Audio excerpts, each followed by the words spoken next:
Salam yoldaşlar, mən Fərid Əliyev, FES Akademiyanın Azərbaycan dili və ədəbiyyat müəllimi.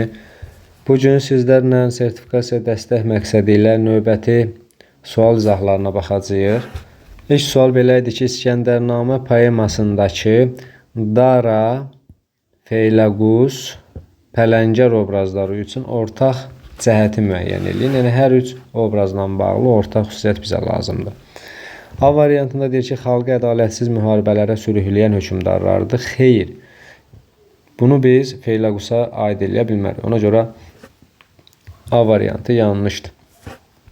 B variantında deyir ki, ədalətsizlikləri ilə məşhurdur. Həmçinin B variantı da olmaz. Çünki bunu da biz Feyləqus belə deyək, obrazına aid eləyə bilmərik.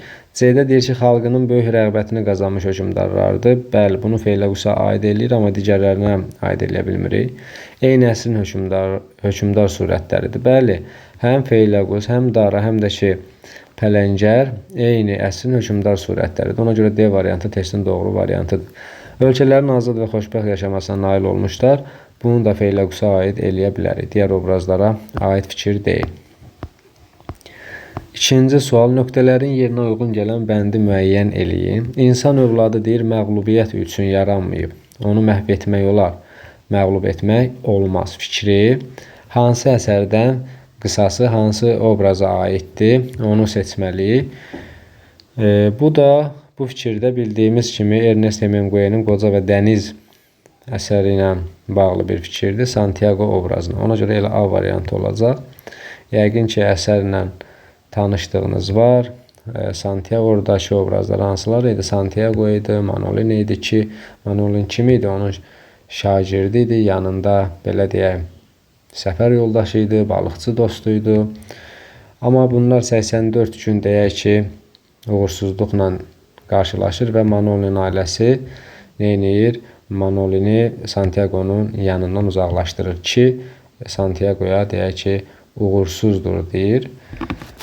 Təbii ki, amma bu 84 gün bildiyimiz kimi onların ilk uğursuzluğu deyildi. Bundan əvvəl də onlar belə bir uğursuzluqla qarşılaşmışdı ki, 87 gün balıqsız deyək ki, sahilə qayıtmışdı. Belə, üçüncü sual Seyid Əzim Şirvaninin Cuşqıl əsəri ilə bağlı fikirlərdən biri səhvdir deyir. Musiqi təbliğ olunur. Bəli, doğrudur.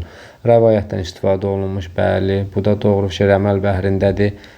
Bəli, möhümat, ətalət və cəhalət tənqid edilir. Xeyr, yəni Cuşqıl müxəmməsində deyək ki, belə bir məqam yoxdur. Ona görə elə yanlış variant D variantıdır. Şeir vahidi bənddir. Bəli, bu da doğrudur.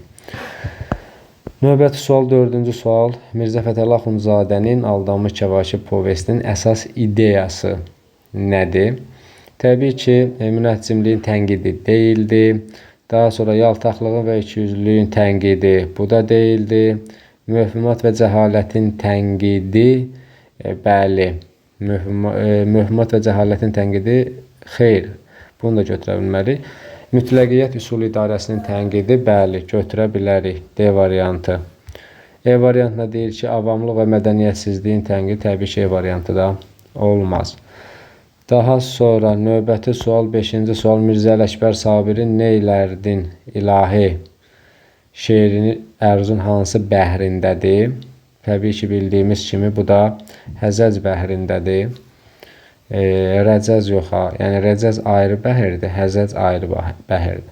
Neylərdin İlahi demək Həzəc bəhrindədir. Növbəti sual, 6-cı sual. Gələcək gün romanında bir müddət Təbrizdə işləyən Firidunun yenidən Tehrana qayıtmaqda məqsədi nə idi? Təbii ki, Darülfünuna daxil olmaq, münasib iş tapmaq deyildi. Qoca müəlliminə baş çəkmək də deyildi. Darülfünuna daxil olmaq, bəli, doğrudur. İnqilabçılara qoşulmaq, xeyr, təqibdən qurtulmaq, bu da olmaz. 7-ci sual. Səməd Vurğunun Vaqif dramından verilmiş bu dialoqda kimlər qarşılaşdırılır? O ölsə dağlar da dil deyib ağlar, əfv edin yaxşılıq, qalır yadigar, dinin düşmənidir, o ölsün gərək. Bu da Vidadi ilə Qacarın belə deyək dialoqudur. Vidadi ilə Qacar, o da C variantındadır. Növbəti sual 8-ci sual. Seyid Əzim Şirvaninin Cuşqıl və Mirzə Ələkbər Sabirin Neylərdin ilahi əsəri üçün ortaq cəhət bizə lazımdır. Janrı deyil, şeir vahidi deyil, vəzni, bəli, əruz vəznində yazılıb. Ortaq xüsusiyyət kimi götürə bilərik. D. Satirik üslub, mövzuda təbii ki, eyni deyil.